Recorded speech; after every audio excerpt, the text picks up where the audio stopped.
দারুণ স্বাদের স্পেশাল টাকি মাছের ভর্তা। এমন ভর্তা যদি থাকে দুপুরে খাবারের মেনুতে তাহলে কেমন হয় বলুন তো। আজকে আপনাদের সাথে আমি শেয়ার করব এই টাকি মাছের ভর্তাটা। হ্যালো এভরিওয়ান, আসসালামু আলাইকুম। সবাই কেমন আছেন? আশা করি সবাই ভালো আছেন এবং সুস্থ আছেন। এখানে আমি 3টা টাকি মাছ নিছি, আর এই টাকি মাছগুলা কিন্তু আমি হলুদ মরিচ আর লবণ দিয়ে মাখিয়ে নিছি। টাকি মাছগুলা কিন্তু অনেক ভালোভাবে ভেজে নেব। টাকি মাছের ভর্তাটা বানাতে স্পেশাল যেটা লাগবে সেটা হচ্ছে এই লেবুর পাতা। আর এই লেবুর পাতাটা কিন্তু স্পেশাল ভাবে দিতেই হবে।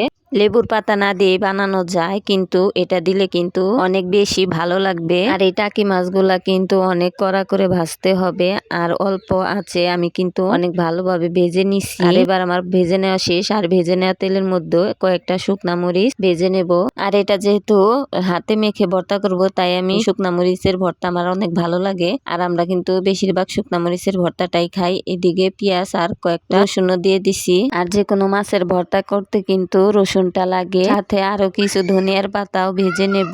ধনিয়ার পাতাগুলোও ভেজে নিছি। এবার কিন্তু আমার সবকিছু রেডি। এবার এগুলো সবকিছু দিয়ে আমি ভর্তাটা করব। দেখতে যতটা সুন্দর, খেতেও কিন্তু অনেক ভালো লাগে। আর এই ভর্তাটা কিন্তু আমাদের বাড়ির সকলের অনেক পছন্দের। আর এইভাবে ভর্তা করলে কার না খেতে ভালো লাগে বলেন। যেহেতু আমরা গ্রামে থাকি, আর এই টাকি মাছটা কিন্তু গ্রামে প্রচুর পাওয়া যায় বর্ষাকালে, এবং বর্ষার পরেও কিন্তু যখন পুকুর সেচ দেয় তখন অনেক টাকি মাছ পাওয়া যায়। কয়েকদিন আগে একটা ভিডিওতে দেখিয়েছিলাম আমাদের পুকুরটা সেচ দিছিল, আর সেইখান থেকেই আমি কয়েকটা বড় বড় সাইজের টাকি মাছগুলা রেখে দিছিলাম শুধুমাত্র ভর্তা খাওয়ার জন্য। আর এই ভর্তাটা এভাবে বানালে কিন্তু খুবই অসাধারণ খেতে হয়। এভাবে কে কে ভর্তা খেয়েছেন অবশ্যই কমেন্টে জানাবেন। আর যারা না খেয়েছেন তারা অবশ্যই একবার হলেও ট্রাই করে দেখবেন। আর আমার মনে হয় আপনি যদি এভাবে একবার বানিয়ে খান, অবশ্যই আপনি এই স্বাদটা ভুলতে পারবেন না, আর বারবার অবশ্যই খেতে মন চাইবে। লেবুর পাতাগুলা কিন্তু আমি কুচি করে সাথে দিয়ে দিছি। আর লেবুর পাতার ঘ্রাণটা কিন্তু আমার কাছে অনেক ভালো লাগে। মাছগুলোর কাটা কিন্তু আমি আগে থেকে ছাড়িয়ে রাখছিলাম।